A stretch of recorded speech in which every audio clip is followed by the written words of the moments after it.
In this Declutter with Me session, we'll simplify scrapbooking and journaling supplies so your memory keeping feels lighter, more intentional, and truly story first. If your creative space feels cluttered and your stories feel stuck, this video is for you. We're going to walk through my actual stash together, and I'll give you simple questions you can use on every single item that you have so your supplies finally support the way you want to do memory keeping right now. Before I begin, I want you to know that I'm not making a page today, but I am making decisions that will help me create pages more easily. I like to call this curation, and that means keeping what supports the stories you really want to tell in the formats you'll actually use. Welcome to my scrap stash. I like to call this the vault. This is a part of my stash. The other part of my stash is on the other side of the room. It's just really tight in here, so it's hard to show you everything. But I wanted to give you an idea of what I generally am working with. So up here, I've got some albums. I'm gonna crouch down so the camera follows me. These are just bins of stickers, some embellishments. There are a couple of kits in here. These are just packs of cardstock that I got from close to my heart. These paper packs here are more 12 by 12 from Michaels. I'm not going to destash cardstock because I feel like cardstock is the basis for everything, and I'm just not going to do it.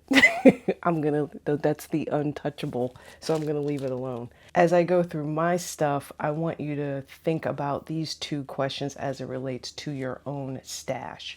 The first question is, what season of creativity am I in? That means, what are the kinds of projects that I'm working on right now?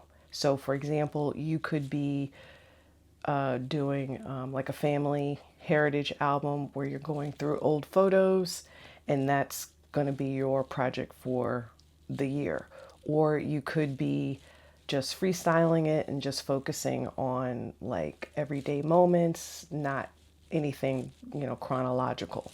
Or you could be like, I'm just doing creative journaling and I just want to just explore like my artistic side. So as you go through your stash, think about what kind of supplies you would need as it relates to the project or projects that you're going to be working on this year.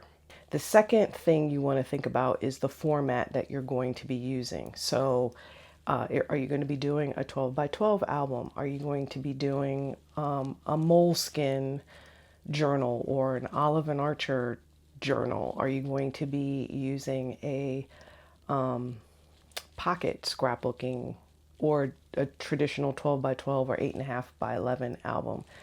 Think about that too, because that also influences the kind of supplies that you're going to need. For me right now, my focus is on smaller journals or like art journals where I can put mixed media elements in there. That means I'll be using labels and maybe word phrases, things that are kind of like stationary feel, because that's kind of the vibe I'm going for right now. So keep your focus in mind, because that will be the filter by which we go through everything in your stash. Right now era is your working stash.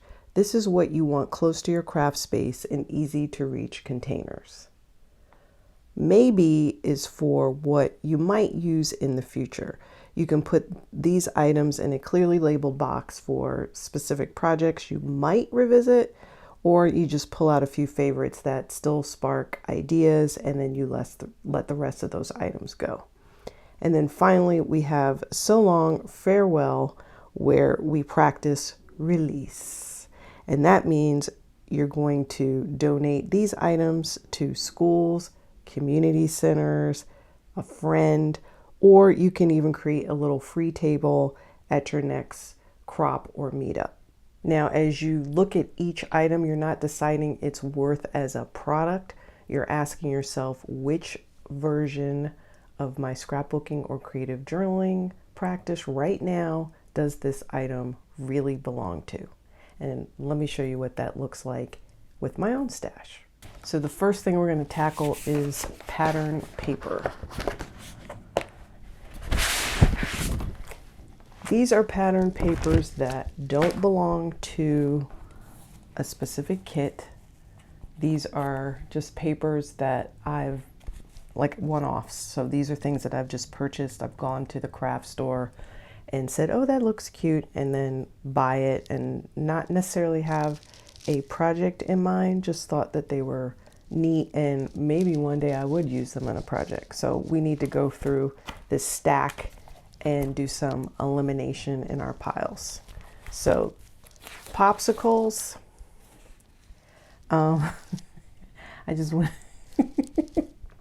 I just want to say this is really hard because I'm looking at some of this stuff and I'm like, I feel like a lot of these things might end up in the maybe pile. I don't know, but I'm already struggling.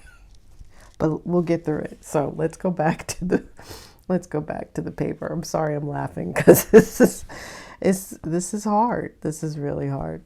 Okay, so the popsicle paper and the crab and the pineapple here, like, I feel like let me get serious. Okay, I feel like these would really work nicely. I mean, for summer, I think for summer for sure. And I could see myself using these in creative journaling projects. So I'm going to put them in the maybe pile over here.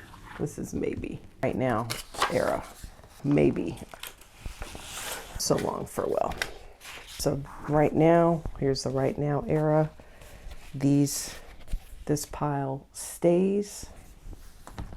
This is maybe. Look how much I've eliminated already from the pattern paper. This is a lot of pattern paper that can go bye-bye. So we'll put that in a box to be donated, and then we'll have these. So I pretty much got rid of 50% of my pattern paper for the most part, which is good. I feel good about that. So these are sticker sheet remnants, and I still pick through some of them. You know, like this one, it still has some good things if I do some summer stuff. So I'm probably going to keep this one. This, not worth it. It's like little bits. I'm not going to use that. So long, farewell. This is so long, farewell too. In fact, this is so long, farewell, and throw it in the trash because, in fact, most of the stuff in this pile is that. I'm not even going to give those away. I'd love to hear from you in the comments. What's one thing that is absolutely part of your right now era that you want closer to your desk, that you want to reach for and grab when you start creating? And what's the one supply that goes into your so long, farewell pile? Let me know in the comments below. These will keep because it has, there's only 4 sheets left.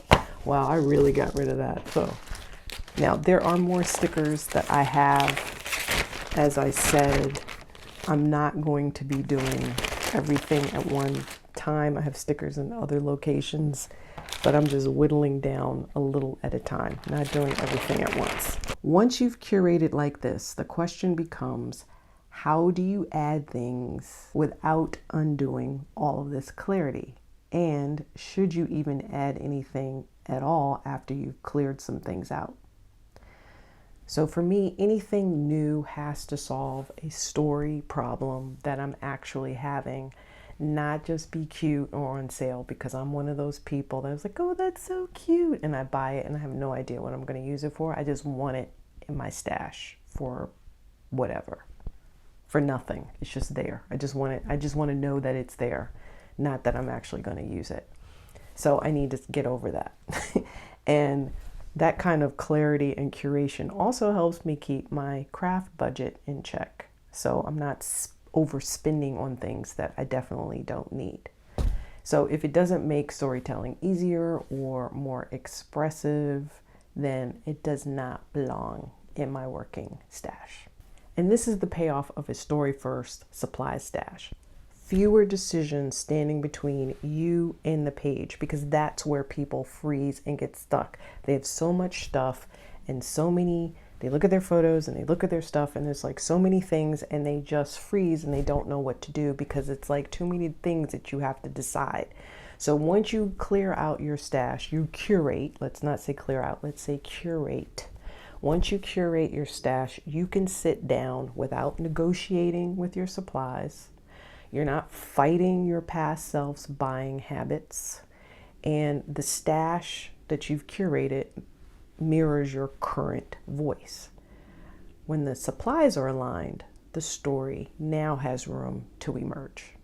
If you're ready to dive into creating the free download journaling prompts for memory keepers, Story First Journaling on Scrapbook Pages is designed to work beautifully with a curated stash.